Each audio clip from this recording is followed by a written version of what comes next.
Assalamualaikum warahmatullahi wabarakatuh. Perkenalkan, nama saya Ilmiana Putri Yuliani dengan NIM 23314070711029. Di sini saya akan menjelaskan materi manajemen insiden keamanan pada kasus serangan ransomware WannaCry pada tahun 2017 untuk memenuhi tugas ujian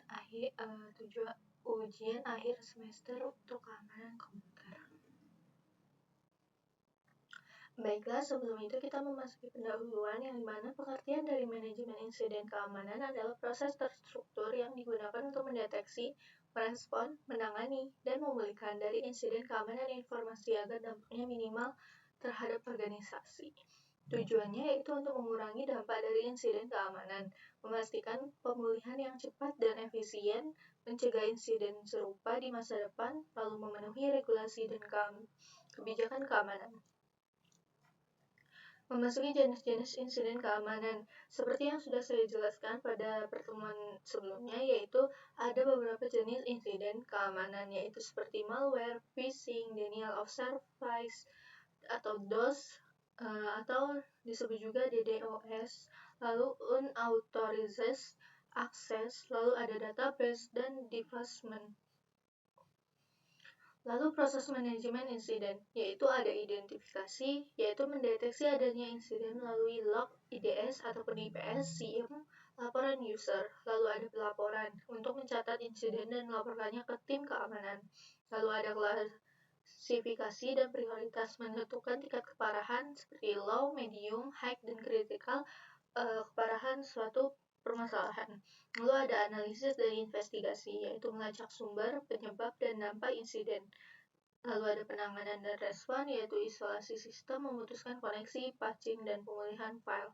Lalu ada pemulihan, mengembalikan sistem ke kondisi normal secara aman. Lalu ada pelaporan dan dokumentasi, yaitu mencatat kronologi, dampak, dan tindakan untuk pembelajaran. Lalu yang terakhir adalah pembelajaran dan pencegahan, yaitu mengidentifikasi celah keamanan dan menerapkan kontrol preventif agar tidak terjadi di kemudian hari.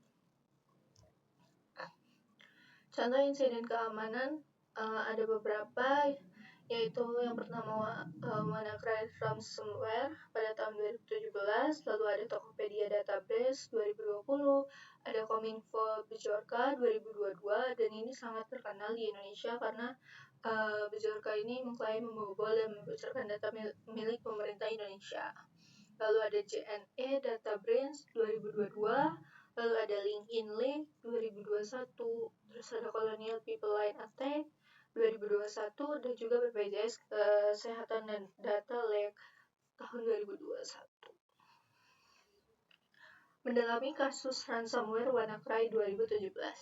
Apa sih ransomware WannaCry 2017 ini? Ransomware WannaCry 2017 ini terjadi pada tanggal 12 Mei 2017. Dunia mengalami serangan cyber skala besar akibat WannaCry ransomware. Malware ini menginskripsi data korban dan meminta tebusan dalam bentuk Bitcoin. Fakta pentingnya yaitu metode serangannya, yaitu menggunakan eksploitasi celah SMBV, Eternal Blue, lalu penyebarannya cepat, menyebar otomatis ke perangkat dalam jaringan lokal, lalu korban terkenal seperti NHS Inggris, FedEx, Renault, Deutsche Bahn. Lalu dampaknya ada ribuan layanan publik yang terganggu, operasi rumah sakit dibatalkan, dan miliaran dolar kerugian global. Untuk kegagalan manajemen keamanan terjadi karena banyak organisasi belum mempatch sistemnya, walau Microsoft telah merilis update keamanan 2 bulan sebelumnya. Lalu tidak adanya segmentasi jaringan penyebabnya penyebaran yang masif. Lalu kurangnya backup teratur memperparah kerugian data. Lalu SOP penanganannya itu mengacu pada ISO atau IX 27035 dan NIST SP 861, yaitu Standard Operating Procedure SOP penanganan insiden keamanan cyber. Tujuannya itu memberikan panduan terstruktur dalam menangani insiden keamanan agar dampak dapat diminimalisir dan pemulihan dapat dilakukan secara efektif. Lalu ruang lingkupnya berlaku untuk seluruh perangkat, sistem informasi, dan jaringan dalam lingkup organisasi. Tim terkait yaitu Computer Security Incident Response Team terdiri dari analisis keamanan, forensik, digital, IT support, dan manajer komunikasi.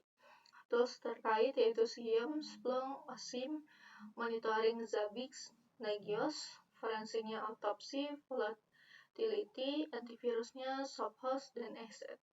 Waktu responnya untuk kritis itu kurang dari 30 menit, tinggi itu kurang dari 2 jam, menengah itu kurang dari 6 jam, dan rendah waktu respon maksimumnya yaitu kurang dari 24 jam.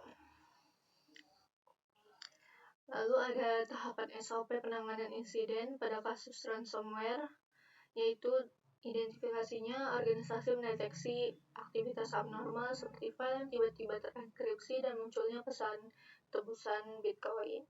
Lalu klasifikasinya, insiden dikategorikan sebagai insiden kritis karena menyebar cepat dan mengganggu layanan vital dan harus segera ditindak.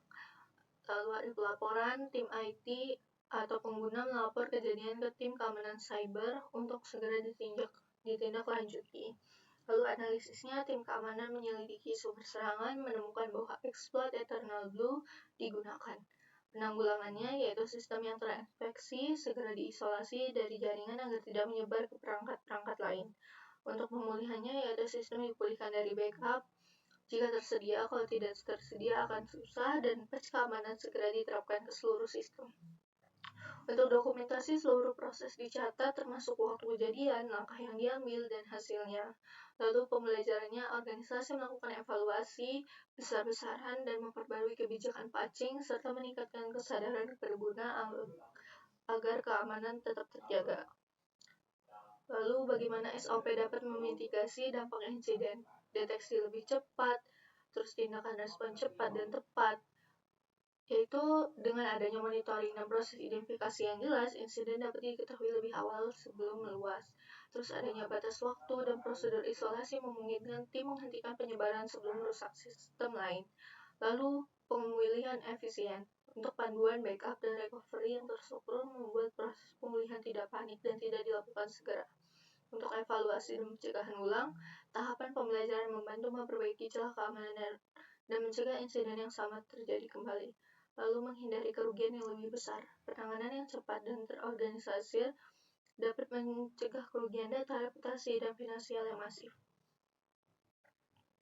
Baiklah, cukup sekian yang bisa saya sampaikan. Terima kasih atas perhatiannya.